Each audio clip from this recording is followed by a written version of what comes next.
आम्ही शांतपणे आंदोलन करत होतो, पण हे दबाव महाराष्ट्र नवनिर्माण सेना सन्माननीय राजसाहेबांनी जे मराठी भाषेचा मुद्दा उचललाय त्याला कुठेतरी दाबण्याचा प्रयत्न आहे या सरकारद्वारा।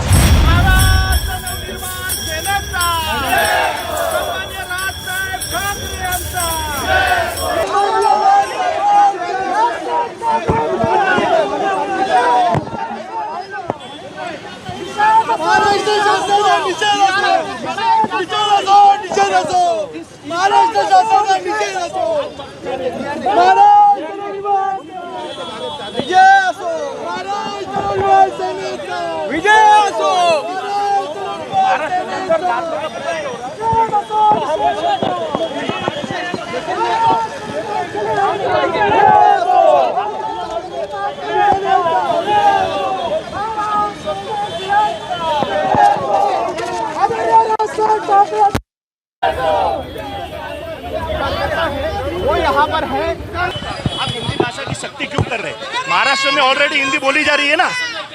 हिंदी भाषिकों से ज्यादा महाराष्ट्र में हिंदी लोग बोल रहे हैं, तो उसकी सख्ती क्यों हो रही है?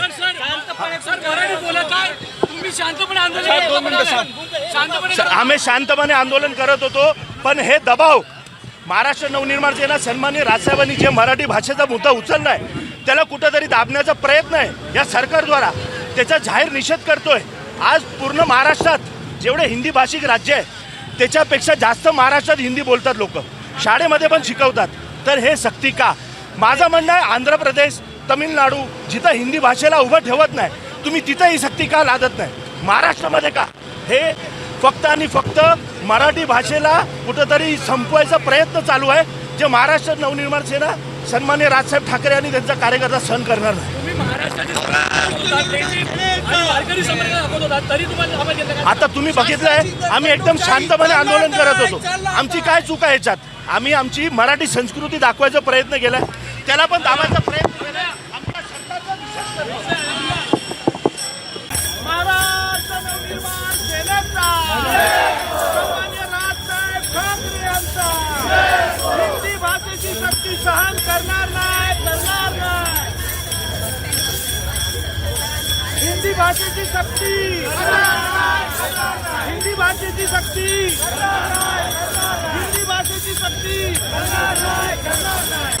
जहां पर देखा कि इस वक्त चांदीवली विधानसभा क्षेत्र में जो महाराष्ट्र सरकार का जो जीआर था वो जीआर महेंद्र भानुशाली और उनके जो सहयोगी थे महाराष्ट्र नवनिर्माण सेना के, उनके द्वारा यहाँ पर उसकी प्रति फाड़कर उसका विरोध प्रदर्शन यहाँ पर किया गया है। महाराष्ट्र सरकार द्वारा जो निर्णय लिए गए हैं कि इंग्लिश और मराठी मीडियम के स्कूल में पहली कक्षा से 5वीं कक्षा में हिंदी पढ़ाना अनिवार्य होगा, इस तरह से महाराष्ट्र में एक तीसरी भाषा का दर्जा महाराष्ट्र सरकार की ओर से खासकर 1 से 5वीं तक के स्कूलों में दिया गया है, जिसका विरोध पूरे महाराष्ट्र में महाराष्ट्र नवनिर्माण सेना की ओर से किया जा रहा है। खासकर चांदीवली विधानसभा क्षेत्र में भी उसी तरह से महाराष्ट्र नवनिर्माण सेना के जो कार्यकर्ता है पूरी तरह से सरकार के इस लिए गए निर्णय के पूरी तरह से खिलाफ थे और उन्होंने जीआर की कॉपी यहाँ पर फाड़कर अपना विरोध प्रदर्शन किया है। खासकर जैसे कि राज ठाकरे ने कहा था कि इसका विरोध आप शांति प्रिय तरीके से करें, इसका विरोध होना चाहिए, इस तरह का आह्वान करने के बाद से लगातार इस तरह का विरोध अब मुंबई की सड़कों पर महाराष्ट्र नवनिर्माण सेना की ओर से दिखाई दे रहा है। अब देखना है कि क्या सरकार का क्या निर्णय होगा, खासकर महाराष्ट्र नवनिर्माण सेना के की गई इस तरह के विरोध प्रदर्शन को लेकर। मेरे सहयोगी कैमरामैन राजेश सिंह के साथ मैं मुरारी पांडे, मुंबई चांदीवली से।